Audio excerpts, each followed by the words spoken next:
Welcome back to Kateno! Here we are again, your guidance evening squad to serve you with another very informative and educational vlogs. We are now in our 8th educational vlog. Yay! So if you haven't seen it, guys, you can watch it on our Facebook page. First, we had our vlog on courtesy.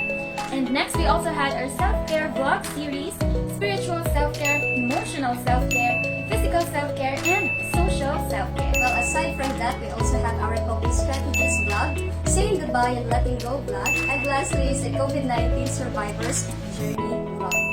Yes, and aside from that 8 educational vlogs that we had, we also have 2 tribute vlogs for the late Dr. Edwin Pilapil and Professor Epifania Martinez. You can watch it in our Facebook page. Yes, so Miss Lai, what's new with our vlog for today? Yes, great question, Lucy. So in compliance with CHED Memorandum 9 series of 2013, our vlogs will tackle about these common issues in our society today, which will really be helpful and informative to all of us. Yes, Miss Lai. Ika nga lamang ang may alam. So here are the series of topics we will cover in our vlog starting today. First is the RA 9262, or also known as the Anti-Violence Against Women and Their Children. Next is the Guidelines on Drug Abuse Prevention and Control. Yes, we also have the RA 7877, or also known as the Anti-Sexual Harassment Act of 1995. Another, we also have HIV/AIDS awareness, self-care and healthy lifestyle, and last but not the least, the RA 9442, particularly on the provision and public ridicule and vilification against persons with disability. Yes, Congress Lenore, let us not deny the fact that we are ignorant of our rights with regards to the stated topics. It is, yes, very common na nadugan na nato siya anywhere, everywhere, but the question is that, do we understand it? Do we really know what our rights to protect ourselves? Yes, that's very important to tackle these topics. So now, to understand about today's topic, which is the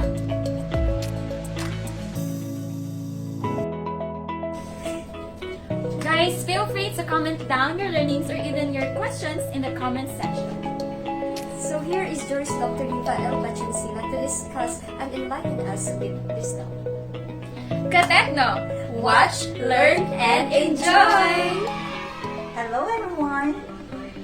Our educational plan for today is providing you with simplified information on topics required by CHED, or the Commission on Higher Education.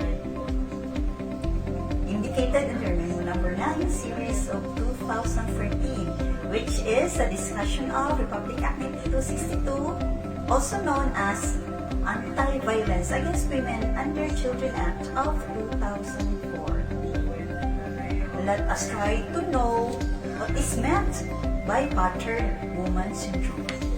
This refers to a scientifically defined pattern of psychological and behavioral symptoms found in women living in a battering relationships as a result of cumulative abuse. So let us try to know what are the pattern, psychological and behavioral symptoms.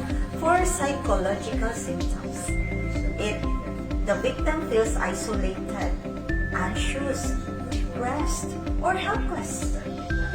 Be emotionally withdrawn, deny that anything is wrong, or excuse the other person. In relation to behavioral symptoms, it includes refusing to leave the relationship, believing that the other person is powerful or knows everything. When things are calm, idealizing the person who carried out the abuse, believing that they deserve the abuse. The impact of an abusive relationship can continue long after leaving it. For some time, the person may experience sleep problems, including nightmares and insomnia, have sudden intrusive feelings about the abuse, avoid talking about the abuse, avoid situations that remind them of the abuse, experience feelings of anger, sadness, hopelessness, or worthlessness. Have intense feelings of fear. Have panic attacks or flashbacks to the abuse. A battered woman claiming self-defense under the Anti-Violence Against Women and Their Children must prove that the final acute battering episode was preceded by at least 2 battering episodes. Battered woman syndrome is characterized by the so-called cycle of violence. So there are three phases. The number 1 is tension building phase. The second would be the acute battering incident, and the third is the tranquil loving or non-violent phase. So let us try to understand a little bit of the tension building phase. It has a minor battering that occurs. It could be verbal or slight physical abuse or other form of hostile behaviors. For the second phase, the acute battering incident is characterized by brutality, destructiveness, and sometimes death. The battered woman seems this incident is as unpredictable yet also inevitable. During this phase, she has no control. Only the batterer can put an end to the violence. And the third phase, the tranquil, loving, or non-violent phase. The final phase of the cycle of violence begins when the acute battering incident ends. This tranquil period, the couple experience profound relief. So, let us try to have a case. This case is taken from the USJR Bar Review compilation. So the case is about Dion and Talia, or spouses. John always came home drunk since he lost his job a couple of months ago. Talia had gotten used to the verbal abuse from Dion. One night, in addition to the usual verbal abuse, John beat up Talia. The next morning, June saw the injury that he had inflicted on Talia and promised her that he would stop drinking and never beat her again. However, Dion did not make good on his promise. Just after 1 week, he started drinking again. Talia once more endured the usual verbal abuse. Afraid that he might beat her up again, Talia stabbed Dion with a kitchen knife while he was passed out from imbibing too much alcohol. Talia was charged with the crime of parricide. This is a 2015 bar question. So let us try to answer the first question. May Talia invoke the defense of battered woman syndrome to free herself from criminal liability? So let us try to explain in order for you to know how to apply this section law. The answer, no. A single act of battery or physical harm committed by Dion against Talia resulting to the physical and psychological or emotional distress on her part is not sufficient to avail of the benefit of the justifying circumstance of battered woman syndrome. The defense of battered woman syndrome can be invoked if the woman with marital relationship with the victim is subjected to cumulative abuse or battery involving the infliction of physical harm resulting to the physical and psychological or emotional distress. So, what is meant by cumulative? This cumulative means resulting from successive addition. So, successive, dili mo pitang ningon na at least 2 battering episodes. In some, there must be at least 2 battering episodes between the accused and her intimate partner.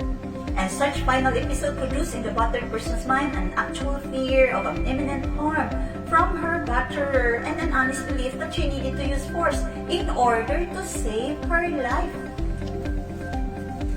Second question. Will your answer be the same assuming that Talia killed Dion after being beaten up after a second time? So remember beaten up after the second time. So the suggested answer is yes. Talia can invoke the defense of battered woman syndrome to free herself from criminal liability for killing her husband since she suffered physical and emotional stress arising from cumulative abuse or battery. Under Section 26 of RA 9262, victims survivors of battered woman syndrome do not incur or any criminal or civil liability despite the absence of the requisites of self-defense. So, I do hope that you now understand the RA 9262, which is also known as Anti-Violence Against Women and Children Act of 2004. What are the rights of victims? In addition to the rights under existing laws, victims of violence against women and their children shall have the following rights: to be treated with respect and dignity, to avail of legal assistance from PAW, of the Department of Justice, DOJ, or any public legal assistance office, to be entitled to support services from the DSWD and LGUs, to be entitled to all legal remedies and support as provided for under the Family Code, and to be informed of the rights and the services available to them, including the right to apply for a protection order. Where to look for to ask for that?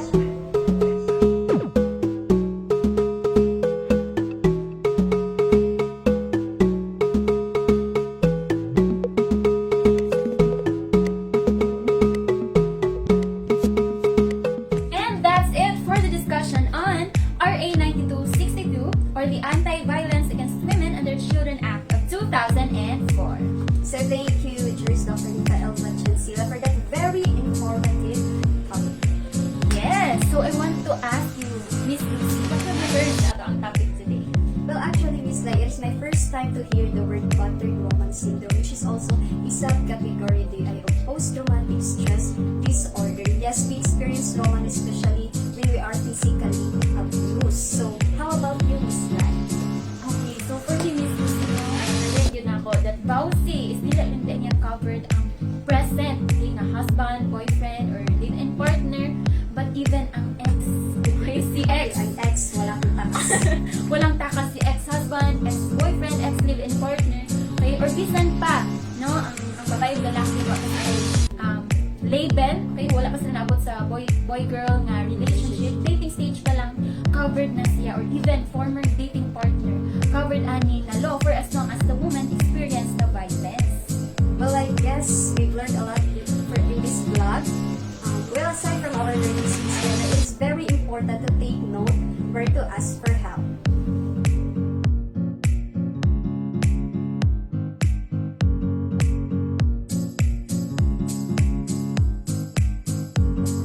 So, good techno, our dear viewers, we encourage you to comment down your learnings or even your questions below. Again, this is in compliance with the CHED Memorandum number 9 series of 2013, wherein we will tackle about this information but very important matter.